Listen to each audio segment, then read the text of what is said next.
Welcome to The Truth in This Art. I am your host, Rob Lee.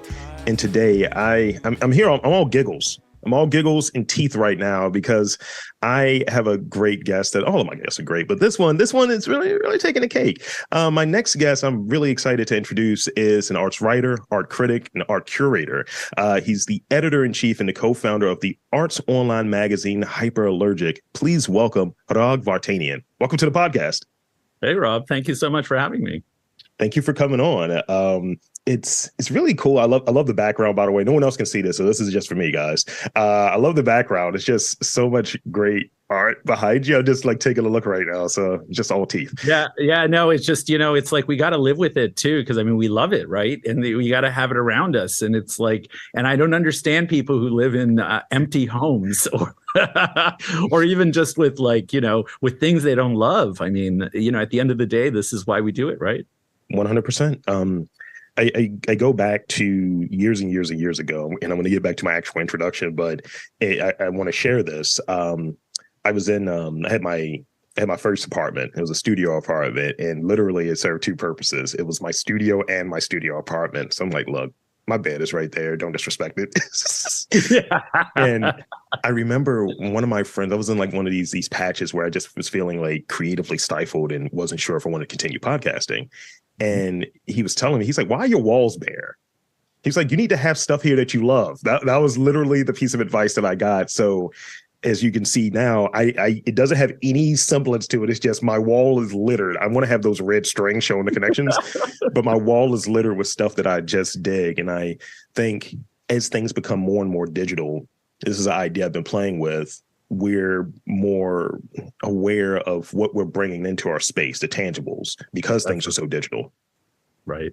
And I don't know about you, but one of the things I love is I love bringing in things that I really haven't made up my mind about, or something that's really obscure and I'm still trying to figure out, because it gives me that chance to do that. Right. Yeah. And so I want to push myself. Right. I don't want just things that I just love purely. I want things that are like, why am I uncomfortable with that sometimes? Yeah. Why is that? Like, it's like you want to keep kind of getting to that place where you're like, I want to be able to reevaluate what I think once in a while. Right.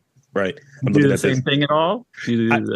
I try. And I know I said before we started I was going to omit that, but like I have here, I did this period where I was painting once a month, a couple of years back, like maybe 6-7 years at this point. And I was doing a painting per month. And I was like, I haven't painted in a long time, so I don't know if I'm going to maintain this, right?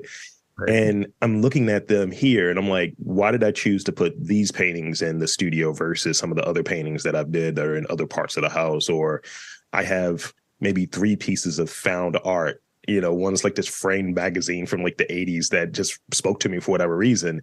And it's on this side of the studio, the stuff that's facing me, whereas the stuff that's behind me maybe has like a different appeal or a different reasoning. Right. No, it's true. I think we all sort of grapple with this stuff and try to figure out what works for us. Absolutely. So I want to go into some questions that we'll have, because I could just ramble on, and I'm rambling Rob. Not at all. Come on, let's do it. So I can't wait to get into it.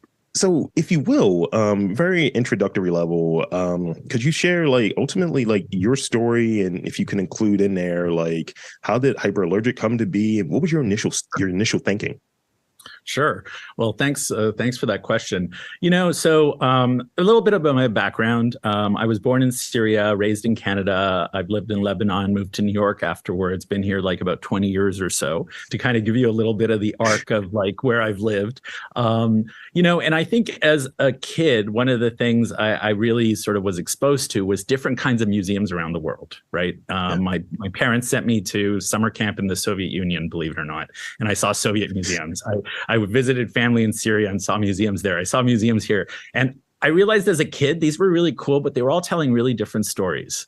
And then I got into art history because I realized my passion was not just writing, but writing about art and being kind of connected with the visual thing. And I always tell people that my passion is text and image and that relationship. So you could imagine as an art writer, it's sort of a good fit. Yeah.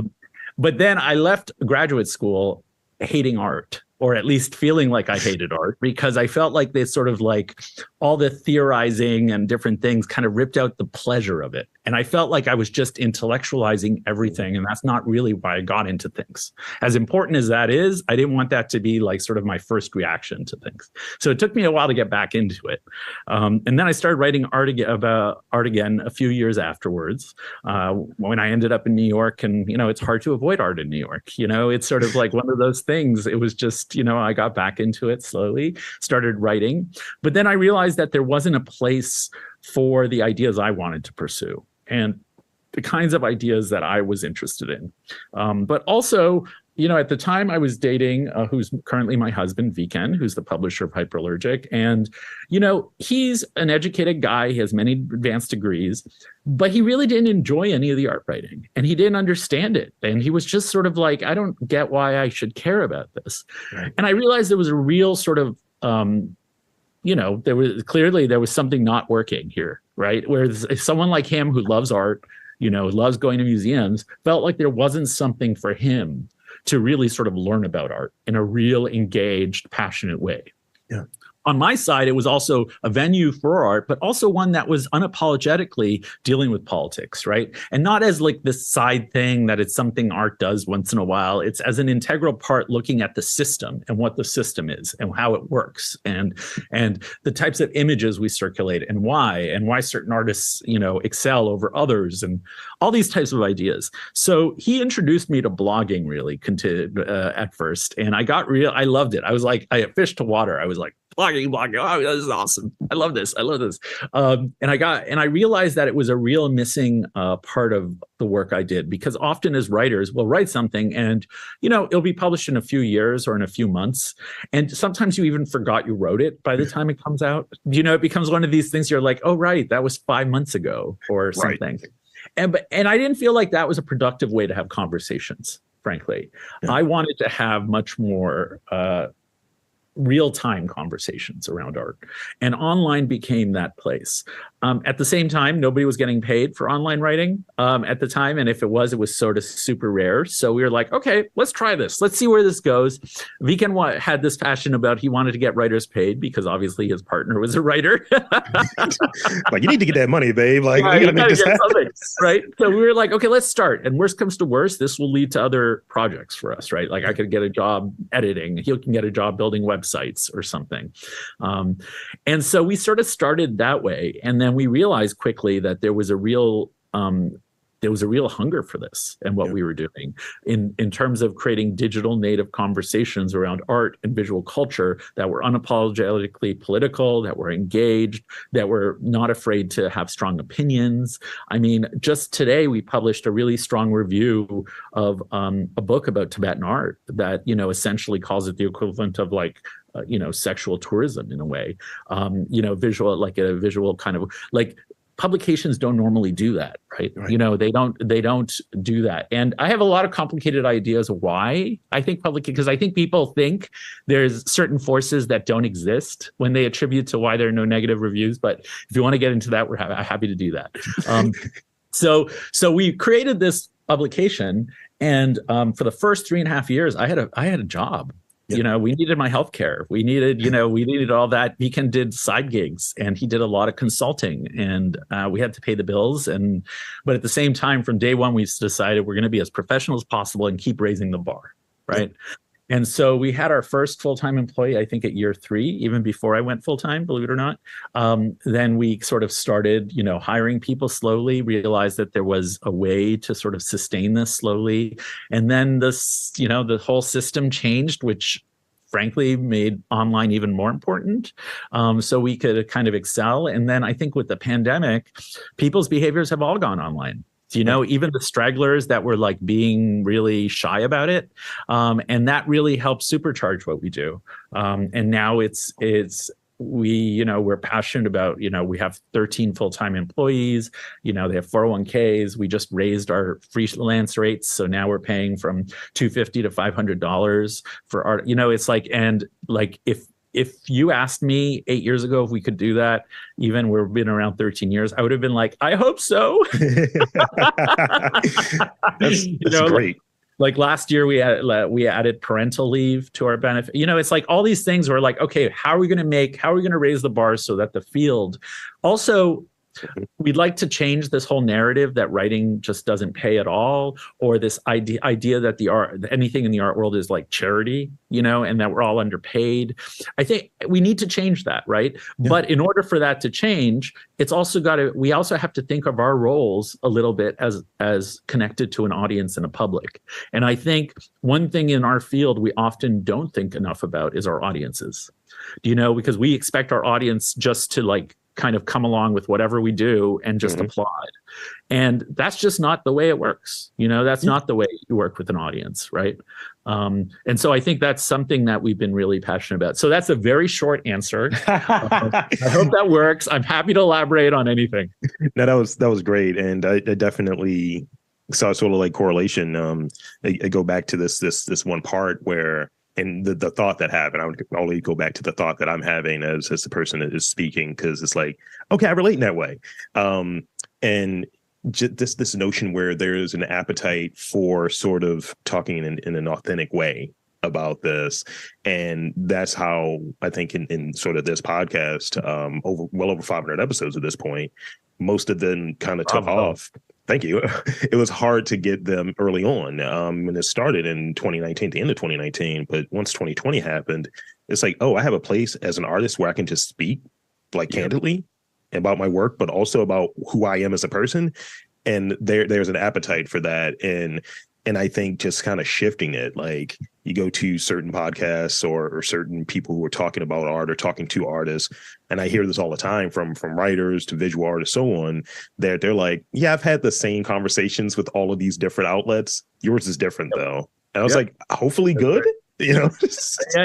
Well, I think also just, I think what we both did really was we responded by like listening and like responding to what people were looking for, right? You came up at a time where people were then eager for conversations like this, right? Yeah. And we came up at a time where social media had started being a big thing, and people wanted like this information in their feeds in different way. And we were really kind of, both of us were listening, right? And we're responding to an audience. And I think that's why audiences respond to what we do, because they know someone's listening. And I think, unfortunately, a lot of publications and podcasts and others are all about just broadcasting information to other people rather than being engaged with other people. Yeah, people will ask, like, where are you? I've had conversations with a few curators. It's like, this is done very well. This is great. And so on. Technically, this is sound. But where's the you? Why is this not speaking? Where's the feeling? Or even going back to one of the things you said earlier, I have a person that I relate to as my boss in the day job. We all have those. And I was telling them like what I was doing. I was like, yeah, I'm going to take a couple of days off. I got some interviews to do in different states. And they're like, oh, you're doing that now? I was like, I am. And she was like, I don't get art. Hard stop. And I was like, I don't know what to say there. No. It's like when someone says, I don't get music. It's like, it's a very broad thing. Well, I mean, I think sometimes, and that's a really good point, Rob. It's like, I think sometimes people, what they're saying when they're saying that is, I had nobody who's had the patience to work with me through this. And it's like, I think about like, what were my experiences that I were able to do that? And they weren't necessarily with art in the traditional way. Like with my mom, it was with handicrafts and the crafts she would do and like the needlework and stuff. But I was able to like develop an appreciation for something that I didn't quite understand, right? And I think that kind of started the tools for me of like, somebody just had to sit me down and be like, okay, you may not get this, but this is why it's important, even if you don't like it. Like, it's like there's a certain kind of process that kind of goes along with that. Absolutely. Thank you for that. This is going well, if I must say so myself. Well, Rob, so can we talk about why there's less negative criticism in the world? Can we just talk about that quickly? Yes, we absolutely can. My quick theory, I want to, because I have never talked really about this. So it's like, this is kind of like just for your podcast, like, right now, unless I write something later about it. But I think it's because most people don't have the emotional maturity to deal with it. I think that's really the reason it doesn't happen. People don't want the feedback. Like if you write something critical in the world and someone doesn't agree with you, which is going to inevitably happen with strong opinions, right? People don't have the ability to process that because so many people in our field are really just doing it to be liked by other people. How's that? How's that? No, I like that. I like that. And you know, I kind of I share that where I've talked to folks and I start asking questions of like, where's the audience in the most macro sense in your within your process? Are you considering them at all? No, it's just kind of, it's like, but you're putting it out there though. That's right. So where it has to be at least a consideration. Even when I'm doing this, and I was very like, no, this is for me, man. No one else, because I've been doing it at that point for about 10 years before putting it out there for like, this is definitely done with an intention of, I think this is a community thing that connects people in that way. So people want to share that feedback. They feel invested in that way, and they feel connected to me to whatever degree that they feel comfortable with. Like, oh yeah, that's Rob right there. I see him. That's the big guy. And you know, so I have to be mindful of that when I'm putting out content, and even when I'm putting out interviews, it's even considerate of like the artist as well, because there's sometimes where it's like you don't come off sounding great here. You sure you don't want to re-record this, or like this might do more harm than good, while still trying to maintain authenticity. You know, you don't want to have, here's, you know, that sort of editorial thing. Hey, here's this thing I'm going to write. You review it before I put it out. That's funny, but that's great. I'm glad, because you know that's exactly what happens sometimes. It's like with artists, sometimes they don't know how to describe their own work, and they're still working through the ideas. So you want to give them the space to do that without like shooting themselves in the foot, right? Like to be like, well, okay, but you may be talking like that in your studio, but you know we're talking public, right? And so it's like, you know, take a second, think about it. Take a beat. We can do it in post. I'm a fan of that. I'm a fan of doing it. So I want to get this from you, since I think this is kind of the trajectory in which the conversation is shifting toward. Like from an artist arts advocacy lens, what are like 3 things aside from money? Because I think money's too easy, right? That artists need today. I'd like to get a sense on that question, because you know people say, oh, you know, they need space and the opportunity to create and so on. But what's your take in that area? I think the thing that a lot of artists are looking for that they sometimes don't want to admit is a sense of community. And I think that's what kind of art school often does for them, right? It creates a sense of community from disparate people who may not have met any other way in their lives, right? And I think one of the things I've seen, especially in the last 10 years, that concerns me, I have to admit, is that sense of neighborhood, art neighborhoods is kind of dissipating the way it used to. Like here, I live in Williamsburg. Like Williamsburg was a neighborhood 20 years ago, right? Where there were artists and people would be going to each other's openings and stuff. You know, then Bushwick was one of the others, right? But the sense of neighborhood isn't sort of forming in the same way it used to. And I think that's going to be a problem. Like, I don't think online is going to be able to supplement all that. And sure, it allows people who may live in more regional places or far away from sort of the so-called centers of the art world. That helps them sort of feel connected. But I do think, like, even in major hubs, that sense of community is being frayed a little bit, and I think that's a real problem. Because I mean, you need it. You need that. Like, you know, if you learn from each other about technique, or you want to support each other doing unpopular work or whatever, it's like that's going to happen because of a sense of community, right? At the end of the day, someone's going to make you tea when you come home, or someone is going to invite you over for their like dog's birthday or whatever. You know, it's like, but that's a sense of community, right? That's you know, so you can kind of leave yourself. So I think that's one of the big things. The other thing is, I think there needs to be, like, artists. As much as I love this idea of artists being in the same boat, I think we have to just accept that the field is big enough that all artists are not in the same boat. Right. Either. You know, some people come from extreme privilege, and what I call, like, they try to, like, you know, pretend that they don't or something, or other people. Like, I think we have to understand there are different kinds of artists and they serve different purposes, and not that one is more valid than the other, but they're not the same thing. You know, it's like if you're an artist that's trying to push the envelope aesthetically in different ways, you're not the same as someone who's doing, like, you know, portraits or something, like, in a more conventional way. And I'm not saying that to discount them, but I do think we have to think of the field more diversely, but in the same time more expansively. So, like, for instance, a lot of art people don't consider illustrators part of our field. And I actually think they're part of our field. Absolutely, as well as some other people that people don't traditionally associate with artists. So that's another thing. Like, I think there has to be both a complexity in our thinking about what an artist is and who they are, but also in not sort of just throwing them all in the same boat, in that. So, and now my third point, let's see, about what artists need. I don't know whether I would love artists to think more beyond objects. I think there is still a fixation on objects in our field. And I think we need to start diversifying what artists can do beyond creating objects. And not that artists aren't doing that, because I think they are, but I don't think the audience or the popular imagination has gone there yet. Do you know? So, and this is what I mean by that. Like we can't, I don't think we're going to sustain the field in a way that we all are still loving it if all we're doing is selling luxury commodities, right? I think an artist should be able to do a residency at a hospital and figure out a way to make people's lives more interesting and aesthetically challenging and different things. I think artists should be, involved in maybe with teaching with students in different ways. And I just think we have to expand what those ideas can be. So thank you. I like the expansion idea. And again, as I'm taking notes, because this is absolutely the version that I'm looking for here. It's like, oh, yeah, these are different questions. All of my questions are gone now. I just have a whole series of different questions now.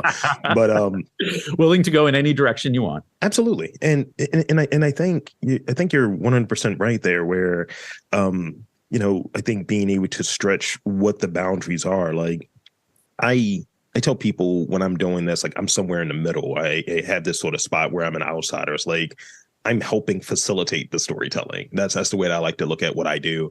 And but when it comes to sort of funding and trying to grow it to, all right, maybe these folks should be in this conversation. Oh, we don't know if that's art enough. Like, maybe you should talk to this muralist or this painter or what have you. It's like, that's great. Or if you want funding, you should really think about doing it this way. It's like, that's not what I'm doing. Have you thought about video? It's not what I'm doing. Like, I'm doing these sorts of things, and this is why I'm doing it. And but I find I've talked to people who are like artistically inclined, or who are in the field, who are doing various things, whether it be photographers, whether it be filmmakers. I look at what your work is anthropology or journalism or this or that. Talk to folks that are in this sort of funding space in terms of what do artists need. Yeah, we don't know where to classify you. We don't really have that in our makeup currently. There's the issue there. There's the issue. The categories. The categories still are like checklists, right? Mm-hmm. It's the bucketing thing that happens, and folks at times want to be safe. And I think you have to push boundaries. And I'm a tinkerer, and I'm looking for, like, all right, how can I do this in a different way, as I was describing a little bit before we got started. And I think the other thing that comes to mind, and you were making the sort of comparison with like artists and like how, like, where they're sort of listed, where they're sort of bucketed or have you. I immediately started thinking of coffee, right? I look at coffee shops, and I think if someone they do their own roasting, I classify them differently as someone that I get beans from this place and I have this sort of ambiance. Perfect. I think you're absolutely exactly. Like, this is a Starbucks, mm-hmm. and then this is a really nice coffee shop that's dealing with, like, small growers in Ecuador. You know what I mean? It's not the same thing. Yeah. And the reality is there's a palette for everyone, and that's great, but I'm not going to pretend like Starbucks is the same as that amazing Ecuadorian coffee. You know what I mean? So yeah, I'm with you. So I've been in one of the things you said also that really got I've had to pull up the book again, because I've really been into this book, the Death of the Artist book. And mm-hmm. I enjoy that because I was like, oh, I see these things happening around me, and this trajectory is happening, and the sort of like art centers or what have you. And I think the conversation in the book, because I'm audiobooked out, that's the only way everything is audio for me. I love audiobooks. I'm a huge audiobook fan. But we'll be talking about that a little later, probably. I remember it was this talk around this part around like Philadelphia and Baltimore being sort of those secondary hubs that folks are like kind of gravitating toward. And it's funny because I'm doing a series of interviews that's in Philadelphia, and I'm based in Baltimore, so I'm seeing it in real time, and a place that's a little further ahead. From your vantage point, where do you see like the certain like art centers? Like, where's the very truly interesting stuff being made, whether it be location, whether it be demographically speaking? Yeah. You know, I think at the end of the day, the centers are still holding in the way they are, and not because I think there's I mean, I think the realistic reason is just in these big hubs, there's just more diverse ways of making money, right?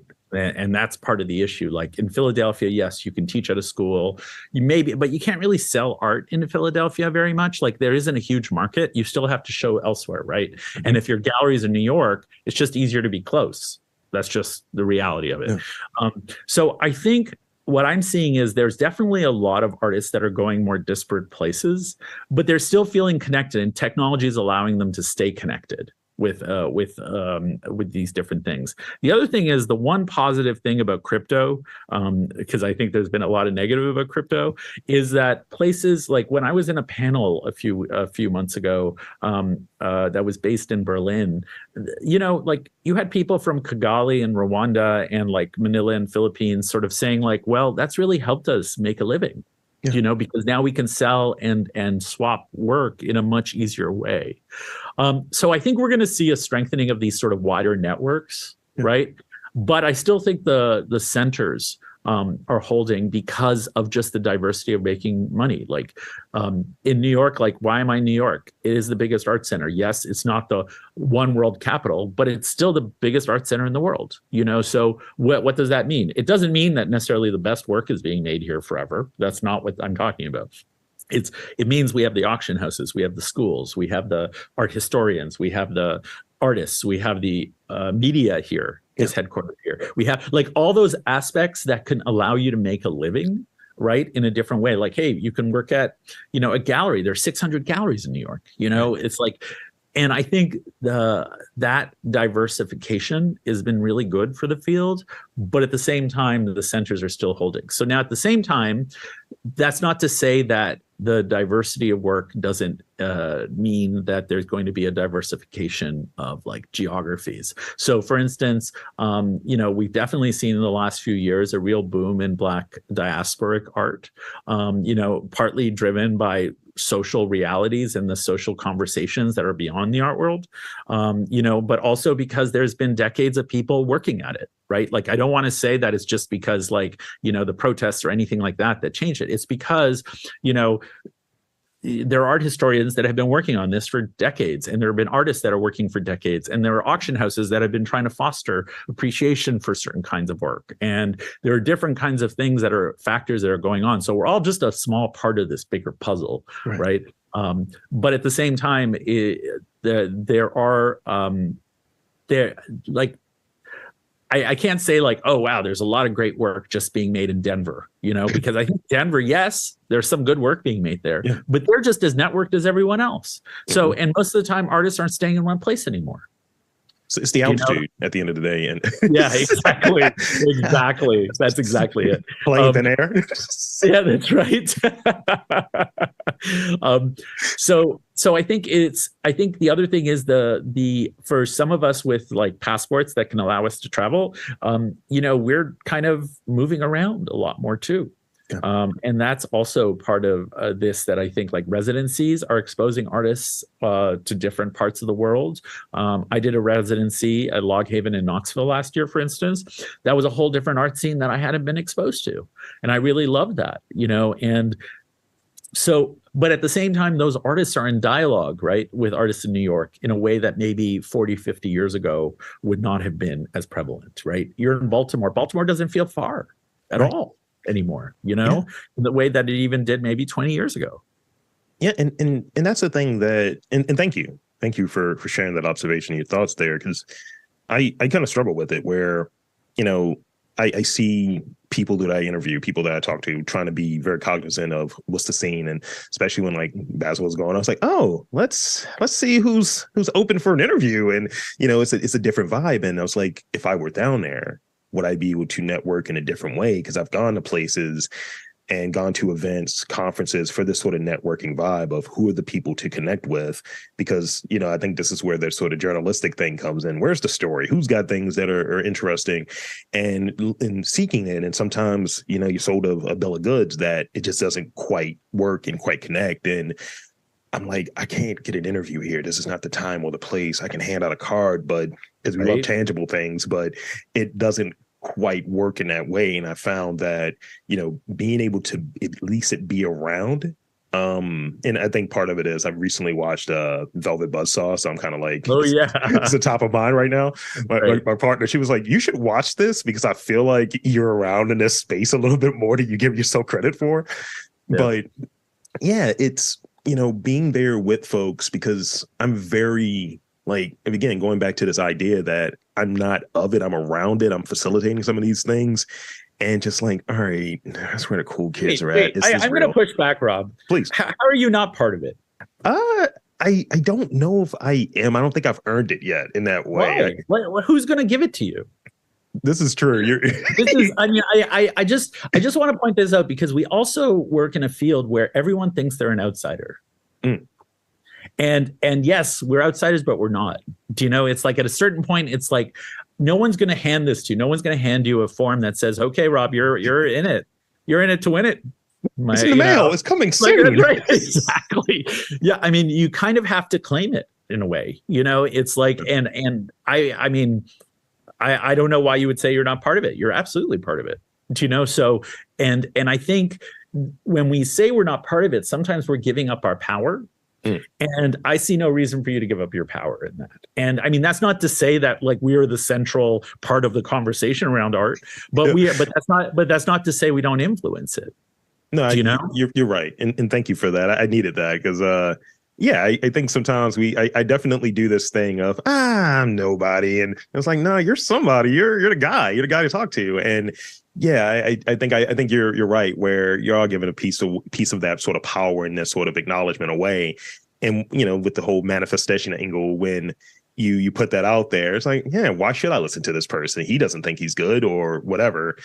I mean, like, why I'm on your podcast? It's because I was like, here's someone who's serious, who's clearly taking this seriously, having serious, interesting conversations, also being light about it sometimes. And, and I was like, and people respond to that, right? I didn't need to see your CV. I didn't need to see what you did for the art world.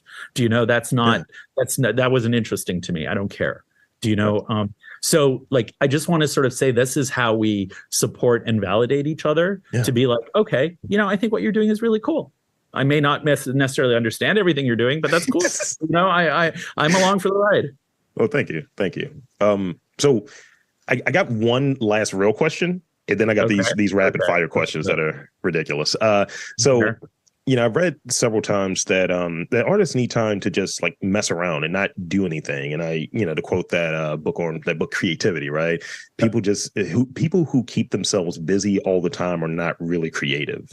What are your thoughts on those sort of like observations around like this convergence of being creative, pushing out content versus art, and this sort of hustle mindset that people are pushed toward?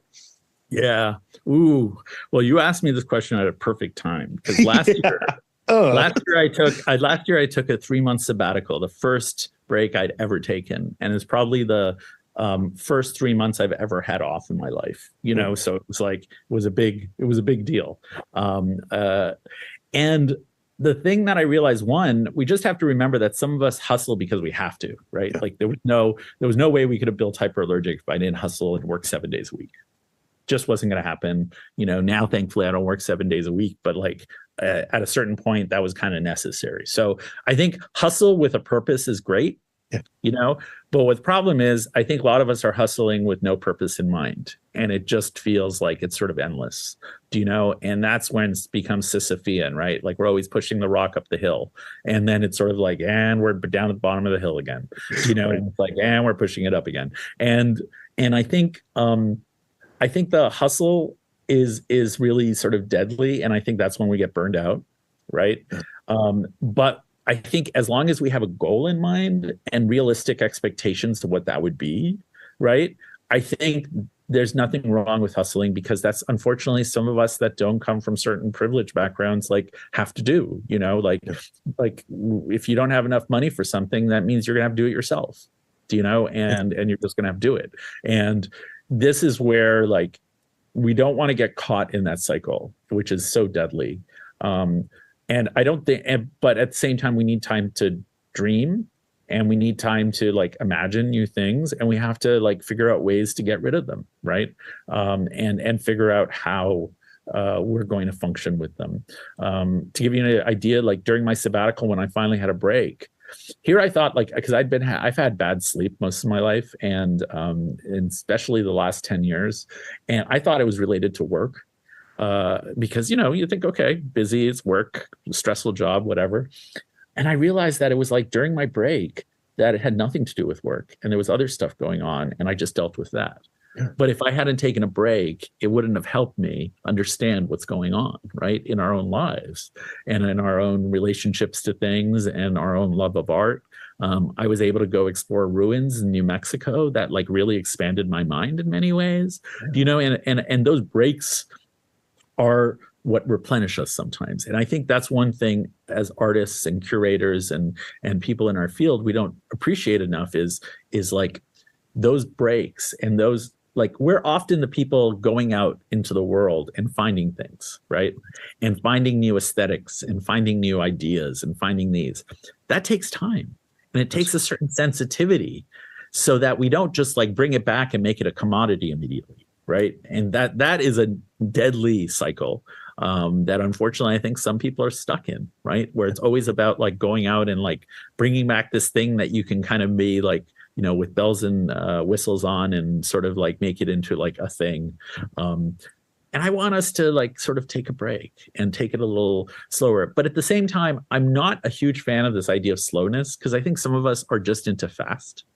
Like I think that's a thing, I think we process differently. We're all different. Some of us are neurodivergent, some of us aren't, all these types of things. We process things differently. So I don't also want to make it a one like solution. Sure. Because I think this is sort of like the hustles for some people. Some types of work really well that way, for whatever reason. Maybe it's part of their whole concept and their ideas. But then other people, no, they're making like 3 paintings a year, and that's their thing, and they're incredible, and they want to slow down and sort of not be engaged in the hustle at all. Some people want to keep their day jobs, and they want to do the work on the side so it doesn't get like, sullied or whatever. Right. I mean, I love using the example of the graffiti artist Revs here in New York. Mm-hmm. He's been a huge figure for 30 years, and he's a giant in the field. He's never sold a single work, and he refuses to. Wow. And he's done work. He like welds things to like fences in New York. He's written his diaries in the tunnels of New York. He's done all like, you even see it on the High Line. One of his big roller pieces is right by the High Line. And, and he just refuses. And that's not because it isn't what he wants to do. Right. Yeah. He just makes work. He has a day job. He makes his work when he wants to, puts it in the context he wants to. He's happy. It's freedom. Yep, that's right. For him, that's freedom, right? It's like he's not interested in that hustle. Yeah. Thank you. And he can easily sell his work. People have been dying to buy his work, but they're not interested. That's great. It's a lot. Like I'm going to listen to this episode a couple of times. I can already see it because I'm getting so much. It's like just different crumbs falling into my hands. So thank you. Thank you for that. Rob, see, this is because you're a good interviewer. Well, thank you. So like this is like, I'm just sort of like, I want to remind people with these things because it's like, we're all part of a community and we have to support each other, right? Like a healthy ecosystem is going to help all of us. It's not a winner take all scene, at least not in my world, and it's just like, so it's like even the kind of questions you're asking, like I love them. Thank you. I mean, I'm here, so keep going. well, here we are though at this juncture where all of the goodwill that I've established here with these sort of meaningful questions now going to go out of the window with these rapid fire questions because they are goofy. I can't wait. Okay, bring them. All right. So I got a couple of them. So very, very quickly, for you, have you gotten further with street smarts or book smarts? Ooh. That's a good one. I think Street Smarts. Street Smarts is almost undefeated. It's only been one person when I've asked this question who's actually picked Book Smarts. Yeah, So I think Street Smarts. the streak continues. Both figuratively and literally. Cannonball into a pool or dip in your toe into a pool. Cannonball. Okay, I like it. I like it. I like the belly flop. Just go like just stomach first. Like look, everything. Like Oh, it's a yeah. podcast. My stomach's on the microphone. It's great. Love it. Love it.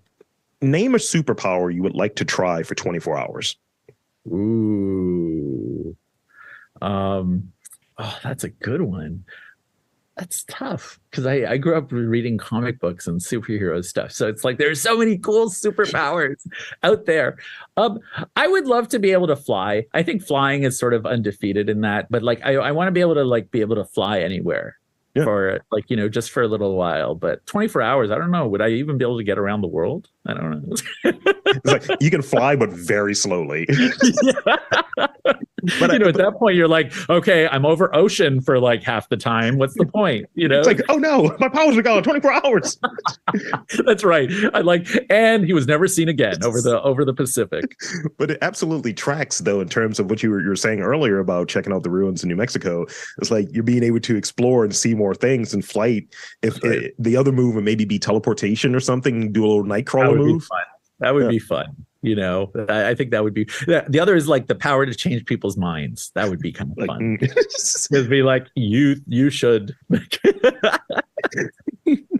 You have confidence. Yeah, exactly.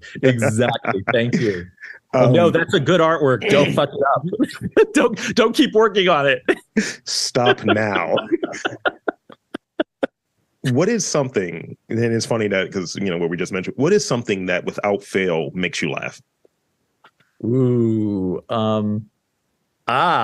here, actually, this is kind of relevant to our conversation a little. What makes me laugh now is when I go to art schools and everyone wants permission to do something.